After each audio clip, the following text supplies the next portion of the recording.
Media உங்கள் கனவா? தகுதியான நபர்களுக்கு 100% வரை ஸ்காலர்ஷிப், படிக்கும் அனைவருக்கும் internship, placement assistance. Admission closes on 30th June. Pandey school of journalism short term கோர்ஸில் உடனே சேர 7338824242 psj234@yahoo.com. உங்கள் தொழிற்சாலை மற்றும் நிறுவனத்தின் மின்சார தேவையை வங்கி நிதி உதவியுடன் சொந்தமாக சோலார் பிளான்ட் அமைத்து முழுமையாக நீங்களே பூர்த்தி செய்து கொள்ளலாம். Velan infra project private limited, Chennai. 9842252166.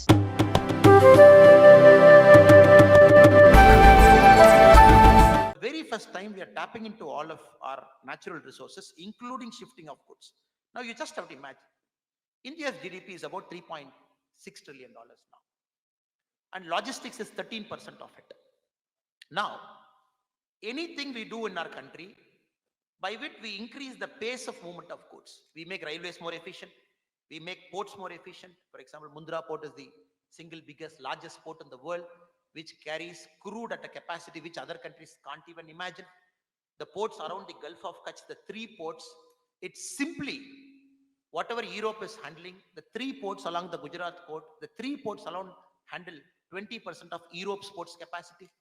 The scale in which India's port is transforming is another story for another day. For 2 hours we can talk. Now, reason we are doing it is, just imagine if railways, ports, the airways, the waterways, and everything that is right in our country, if we can increase the speed by 10%, if we just increase the efficiency by 10%, which is bare minimum, you see the GDP growing, at a pace that is unimaginable. 7% GDP growth is new to countries like UK, because UK, we all know, is just struggling with 0.5, 0.6%. We just overtook UK to be the 5th largest economy in the world a couple of months back. Now, countries like that are looking at India's logistics transformation. Now, we talk about the digital transformation that is happening. Very silently, there is a logistics transformation that is happening in lorries and ports and everything. Just imagine 5 years from now, all the airports, apart from 148, the new airports become operational. The ports become fully operational.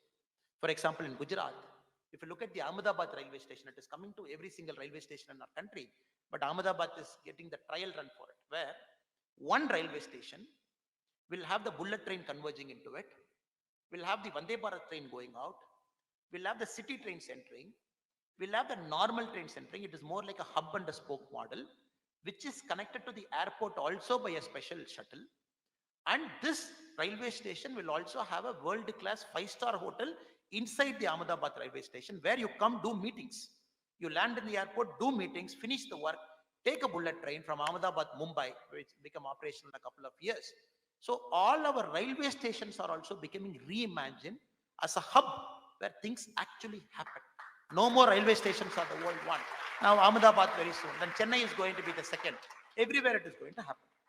The reason I'm taking a lot of effort to communicate this to you, because the papers are not reporting, or they don't have that vision to see what Modi ji is doing for us, or probably some of our opposition friends still chose to see India as a country of snake charmers, still chose to see India as a country that is not confident of itself, that still chooses to see.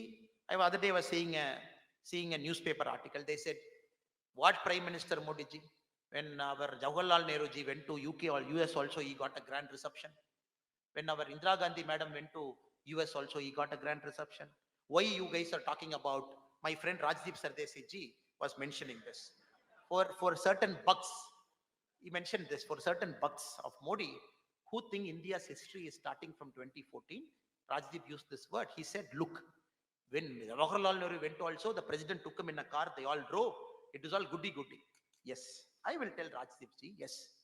When all of them went, the outcome of that visit was, oh, Nehru had a very successful visit. The papers will say Nehru had a very successful visit because US chose to increase his grant to India by a couple of $1 million.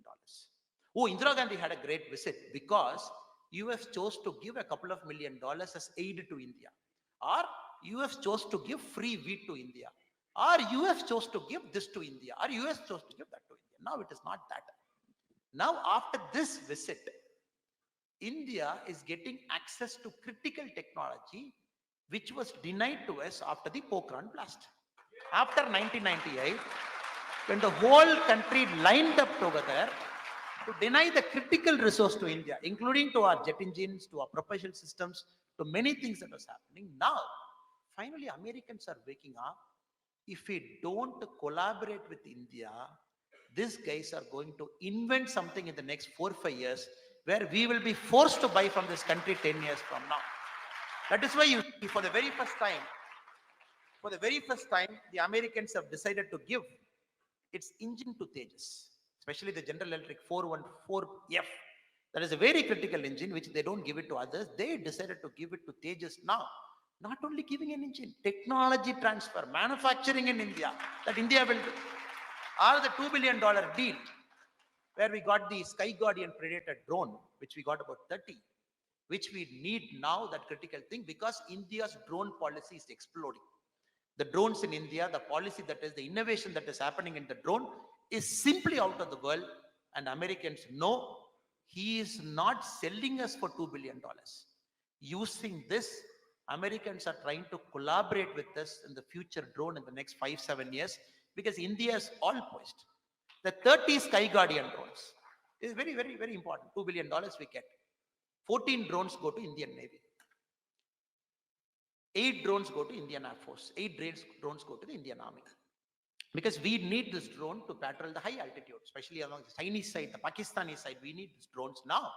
Probably our technology will come 4 or 5 years later. America never gave this drone technology even to their closest allies like UK. It chose to give to India now. And not only that, sir, not only that. These are all one important critical hardware, critical infrastructure, critical technology which US chose to give to India. That is one part. The other part of the story is, now the whole world, after the China debacle, the China COVID restrictive norms, the way the democracy is not there in China, everybody knows India is not only going to be the counterweight to China. We are not going to be the counterweight to China like how the Western powers want India to be, like how Arya sir was speaking here about what the fundamental foreign policy, the independent foreign policy we are maintaining. Because they know very clearly, even you call Modi ji to White House, you say great things about Modi ji, our stand on Ukraine will not change. Because we are very clear, the stand we have taken on Ukraine is for the benefit of our country. Because we chose to have an independent foreign policy by looking at each global issue on a case-by-case basis, evaluating, seeing what is good for our country doing. So what is great about India's stand between Ukraine and Russia? Now Zelensky or Mr. Putin, from the both sides, they agreed to only 1% in the last 2 years of war to stop the war for 5.5 hours, and gave us a window whereby 22,000 Indian students, they chose to go to 5 different parts of Ukraine, to the 5 neighboring countries. We flew them. From my state, Tamil Nadu, close to 2,200 students came, not even a scratch. Now, this is a news for powers, American powers or the French powers or the UK powers. How can a country like India talk to both Ukraine, talk to both Russians, stop the war in the peak of the war, take a window for 5.5 hours, send 5 different cabinet ministers to 5 countries around Ukraine, send our Indian Air Force planes, send Indigo planes, send Air India there, lift them and come. And if somebody thinks this is a fluke, if some Western powers think this is a fluke, okay, it just happened. And Modi ji had good rapport and he had good ambassadors, he was able to get it done. Now the second time, Sudan, middle of war. North Sudan, South Sudan in fight. The Khartoum airport is damaged. People struck. The first lot, what we did, we removed most of the Karnataka Hakipiki friends from there. Along with them, the rest of South Indian friends mostly. From Kenya, we took them out. We got them into Saudi Arabia. We flew them out. That's how Americans did. That's how most people did. The second is something which no country attempted, even the global superpowers. We still had 300 people struck in Khartoum. Pregnant women, young children, old age people. Now in the old India, we would have left them to nature's devices. We would have said, please pray to God and God will come and help you, something will happen. That is the old India. Now that is why we used the name here, the making of new India. Now in this new India, when India clearly knows that 300 people are struck near Khartoum, There is a fight in the North Sudan, South Sudan. There is no way we can take them out to a neutral country like Saudi Arabia and fly them out. When Americans, 200 citizens were struck inside, Modi told the Indian Air Force, fly in. They said, sir, no runways damaged, TK land. No ATC, TK land. Use night vision goggles, go there. With a team of commandos, we flew in. Pilots were wearing night vision goggles. These are all abilities of a great superpower. These are all abilities that India is meant to do. At the peak of their powers, Russians and Americans would attempt something like that. They will try and do something like that at the peak of their power. This is a country like India operating across continent, operating in a new continent, sending an airplane, getting refueled somewhere in the middle country, landing in the middle of a war when ATC is not there, runway is damaged, taking 300 people into them, 37 minutes the flight turns back, lands in India. But very important is, the Americans told us, the American embassy in India told us, it is not reported in the paper. They said, since you are going anyways, I request you to evacuate our citizens also and bring them back. And for the very first time we are seeing a country entering into another country, the scale in which we operate, we bring not only the Indian citizens, we bring the American friends. So just don't imagine or think that Joe Biden is trying to appease India. Joe Biden ji is watching everything that is happening. He knows the operational capability India is acquiring. He knows very clearly what Modi ji's mind is. So they don't have any other option than to welcome India with open arms, because they know there is this very famous proverb. If you are with me, I am with you. If you are not with me, I will still go above you. So better you be friends with me. So this India is very new to everything. Not getting caught up in the global politics, not taking a stand, taking a neutral stand. When the European Union says, oh, you can't buy petrol from diesel from Russia, India says, why not? What is your problem? He says, no, but we all group of people, we have decided that Russia is in the wrong. Who decided? New York Times and Newsweek decided that Russia is in the wrong. Some editors chose to sit in their laptop and type Russia is in the wrong, human rights violation. They said, don't buy. India said, we will buy. What is your problem? We will buy because our country is growing. We need petrol and diesel. We can't afford to buy at $110 per barrel. We will buy because Russia is not only giving us cheap, it's a dependable ally for us. Then European Union said, okay, anyway, India is going to buy. Let me come with the second plan. They said, you buy, but don't buy it for more than $60 per barrel. Because if you buy for more money, Russia will come. So you see the world, the way the global politics is changing. Now, without India, no global issue will get solved. India has to be a part of the solution for any global issue to get solved. That is why in this year of G20 presidency, I'm not sure how many of you have come to India in the last 1 year and you've seen things that is happening in our country on the G20 front. Normally when G20 meetings happen, it will happen in the capital city. Like China, when China had the G20 presidents in the peak of COVID, what they did is, they evacuated one complete city. They moved 5 million people out of the city. They conducted a G20 meeting, one global meeting, finished, bye-bye. PM said, no, the G20 meeting will not happen in Delhi. The final meeting will happen in Delhi, that is a summit meeting. But the G20 meeting will happen across the country.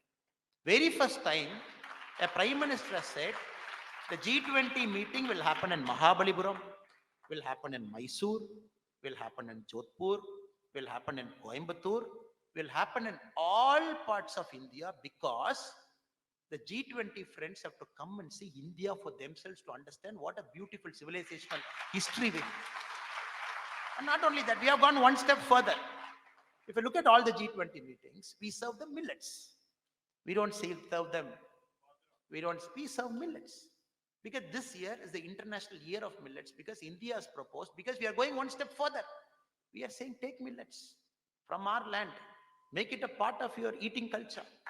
You will come out of many diseases that is part of it. So now it will be all G20 serving millets. The gifts that we give in G20 is manufactured locally in the town, not from even other parts of India. If it is happening in Bihar, the gift will be a handicraft gift from Bihar. If it is happening in Chennai, it will be a handicraft gift from Chennai. Every single thing we are doing in G20 is Atmanirbhar Bharat. We are doing it in Vocal for Global. Every simple thing is located down. So for the G20, for the very first time, they are seeing the pace of India. That is why the ambassadors who keep coming in G20, the American ambassador was in China, was in Chennai a few days back before the visit.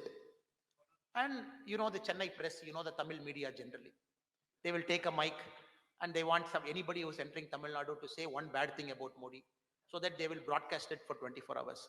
They thought they tried their luck with the American ambassador. They went and asked American ambassador, what do you think about Modi? He said, it's not only Indian leader, it's global leader. This guy is, what is this? He has come to Chennai and I wanted him to say one bad thing about something. This guy, what about human rights violation in India? He said, what human rights violation? I'm living in Delhi. I'm saying everything is perfect here. What is your problem?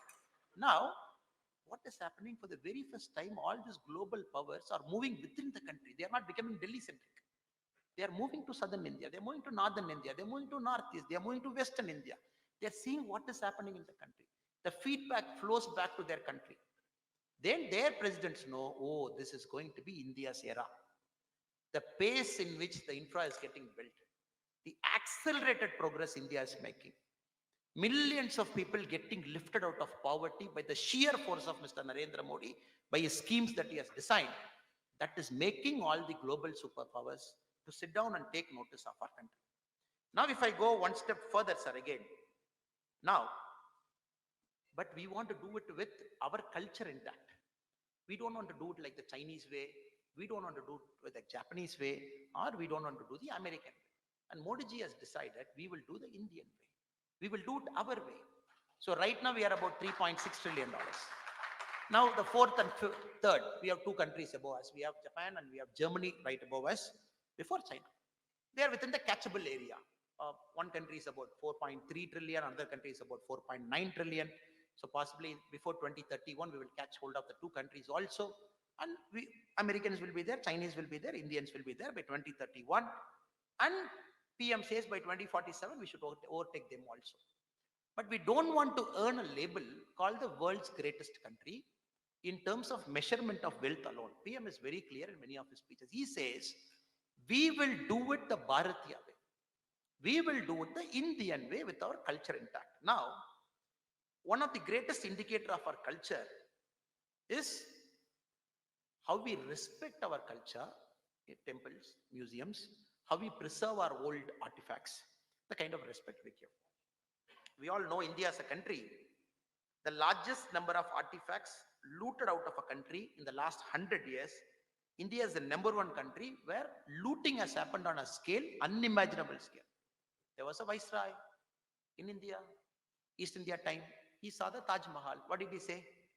How can I dismantle and take it to UK? We have history. But somehow the other guy luckily prevented him and said, no, somebody built it, please don't take it. It is still lying there. But if you see very closely, from 1976 till 2014, the number of lost artifacts that was brought back to our country over the last 37 years till 2013 is 13, which means only 13 artifacts we brought back into our country after emergency till 2013.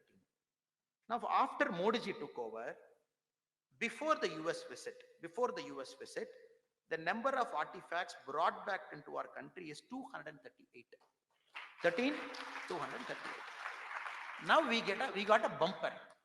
Not only Modi ji is able to get jet engines, able to get all the critical infra, like Sir said, Arya ji said, the Americans have said in the meeting, sir, we would like to give back 100 of your artifacts, which is in our museum. We will send it also. In just concluded Modi ji's visit, 100 more artifacts are going to come back to India, which takes the total count to 338. 238 before the American, when 100 comes in, 338. Many of these artifacts, if you see, right up to the Albert Museum in Australia, some of the biggest museums in UK, some of the top museums in America, which was preserved in some wealthy person's home. And Nadaraja was made as a doormat, some lying in rich people's home. Every single one hunted, embassy tracked, suit filed, arguments made, and artifacts are being brought to our country. So not only we are trying to get things done, but what we are trying to do is, we are trying to reclaim our culture. This is the greatness of this government. When we say Modi ji's 9 years of making new India, very proudly we can say the transformation of temples, the litigation issues that we solved right up to the Ram temple, and Lord Ram waiting inside to have a huge consecration to him that is going to happen very, very soon in Ayodhya. And for Ram temple, it is not that, sir. Normally we say, okay, in India, in Tamil Nadu, the state in which I come, Lord Muruga, Lord Shiva, Lord Ganapati. If we go to the neighboring state, we have other Hindu gods. If we go to mostly the northern part of India, we have Lord Ram, and even in the southern part of India, Lord Ram. But what is the greatness about Ram temple?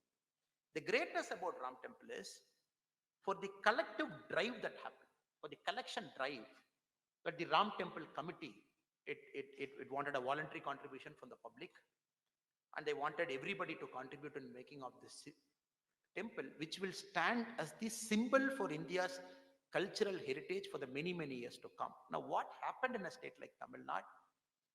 The contribution we made for Ram temple by the ordinary citizens of Tamil Nadu, we rank number 2 in the country. The total money that Tamil Nadu mobilized. So we have entrepreneurs in Tamil Nadu, one person who gave a check for 50 crore. We have entrepreneurs in Tamil Nadu, multiple people who gave more than 25 crore. This is the spirit of India. Ek Bharat, Shresth Bharat, when we mention that as Indians, we feel more united. As Bharatiyas, we all feel empowered. The Ram temple is an example. The bell in Ram temple, it was made in Tamil Nadu. And it was a big ceremony for the massive bell that is going to be installed there. It went and rode all the way from the south of Tamil Nadu to Ayodhya. You should see the kind of respect. People stood in villages. People touched that bell. People did puja to that bell. People wanted that bell to go all the way to the Ayodhya temple and get consecrated there. It is not about symbolism, sir. It is about the feeling of unity for the very first time. Very first time from the northeast to south to west to Kashmir. And all of us believe we are integrated together as a whole. That is the magic of this last 9 years, Modi ji. Now again, it's a very emotional moment for us when we talk about Kashmir. Kashmir is one of our crown jewel. Our PM keeps making the statement. The soul of India, the soul of Bharat is in Kashmir. The soul of Bharat is in Tamil Nadu. The soul of Bharat is in Northeast. When all the 3 components of Bharat, when it fires to its fullest, that is when the realization of Bharat is at its maximum. Now for this, all 3 has to fire at its fullest. Now Northeast, we all know pre-2014 how it was. We all know Northeast post-2014 and 2023, how Northeast is. Northeast was seen as some unwanted state. The junior most minister was given in charge of Department of Northeast Affairs. And somebody will go once in 6 months, once in 1 year, once in 2 years, a minister will go. Modi ji said, every single cabinet minister in his government has to visit Northeast once in 2 months. Every single cabinet minister has to visit Kashmir once in 2 months. 3 months back, he said all his cabinet minister will visit Tamil Nadu in the next 30 days. We had 66 cabinet ministers, all visiting Tamil Nadu in about 30 days time span. So every day you saw 2 cabinet ministers, somebody in Chennai, somebody in Nagarkoil, somebody in Thoothukudi, somebody in Tirunelveli. No, why is he doing it, sir? He's trying to do it because Modi ji completely understands the potential of the 3 states by which the awakening of Bharat will happen. Now, Kashmir. Kashmir now, very confidently we can say, it has reclaimed its identity. In 2022, January 1 to December 31, for the full year, 1.8 crore non-Kashmiris visited Kashmir for the first time. That is the highest after 1947. Now, 1 crore 80 lakh Indians not belonging to Kashmir, they went to Kashmir as tourists for the first time, 2022. Now, this is the first thing that is expected after the abrogation of Article 370. Now, the property that is being purchased in Kashmir is on the rise. Number of property purchased 1 year after Article 370 abolition is 1. Second year, 16. I don't have the data for the third. It is all picking up. People want to go inside and settle. And more importantly, the kind of integration that has happened with respect to Kashmiri laws. For the very first time, the Ranbir Penal Code is out. The Indian Penal Code is in. The SC/ST Act, which was not there in Kashmir for many years, for the very first time, the SC/ST Act is entering into Kashmir. Likewise, the full integration is happening in Kashmir. Now, for the very first time after 1989, the peak of militancy, the number of civilian and army men death in Kashmir is below 100. For information, 89, 1991, it has touched a couple of thousands. 2022 was possibly the safest year for a Kashmir brother and sister and for the army men inside. Very first time, the combined civilian death and the army death inside has come down below 100 after 1989. So whichever indicator you see in the country, we can truly and honestly say that Kashmir is reclaiming back its proud and rich heritage and history. Now, coming to the Northeast India. Gone are the days when Northeast India was treated as an unwanted state attached to India. The Prime Minister calls the Northeastern states as Ashtalakshmi. He says all the states of Northeast are Ashtalakshmi to us. The kind of potential Northeast has got is unbelievable. Starting from Assam to Mizoram to Manipur to Nagaland, every single place. For the very first time, the democracy is getting deep-rooted inside. For the very first time, the warring groups are coming to tables. They are talking. Except what has happened in Manipur for the last 3-4 months, for no fault of government of India, between two groups, one wanted an ST status, one doesn't want to give an ST status. The court mandated ST status should be given, and all efforts are there to solve the problem. And very first time we can see Northeast is getting truly integrated with India. The potential is yet to be realized. That will also get realized in the next 5 to 10 years. Now, coming to states like Tamil Nadu. States like Tamil Nadu, the only problem we have is a political problem, not economic problem. A state that is firing, a state that is all set to reach $1 trillion. But very unfortunately, the politics of the state doesn't reflect the social aspirations of the state. The society of Tamil Nadu is dharmic.